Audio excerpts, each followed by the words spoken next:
Hi friends, இன்னைக்கு ஒரு சூப்பரான காளான் கிரேவி தாங்க பார்க்க போகிறோம். அதுக்கு முன்னாடி நம்ம சேனலை சப்ஸ்கிரைப் பண்ணால் மறந்துடாதீங்க. வாங்க இப்போ எப்படி செய்யறதுன்னு பார்க்கலாம். ஒரு பேன் வச்சுக்கோங்க, அதில் ஆயில் சேர்த்துக்கோங்க, 2 பட்டை, 2 ஏலக்காய், 1 கிராம்பு, 1/2 ஸ்பூன் சீரகம், சோம்பு சேர்த்துக்கோங்க. அது வணங்கினதும் 2 மீடியம் சைஸ் பெரிய வெங்காயத்தை கட் பண்ணி இது கூட சேர்த்து நல்லா வணக்கிக்கோங்க. வெங்காயத்துக்கு உப்பு போட்டிங்கன்னா கொஞ்சம் சீக்கிரம் வணங்கிடும். கூடவே 1 ஸ்பூனுக்கு இஞ்சி பூண்டு பேஸ்ட் சேர்த்துக்கோங்க. நான் வந்து தட்டி வச்சிருந்தேன், அதை தான் இது கூட சேர்த்துக்கிறேன்.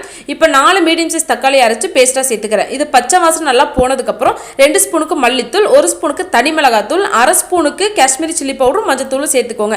இப்போ நான் கழுவி வச்சிருக்க காளானை இது கூட சேர்த்துக்கிறேன். சேர்த்துட்டு ஒரு குளிக்கரண்டி அளவு மட்டும் தண்ணி ஊற்றி மூடி வச்சிருங்க. ஏன்னா காளான்ல இருந்து நமக்கு தண்ணி வரும்.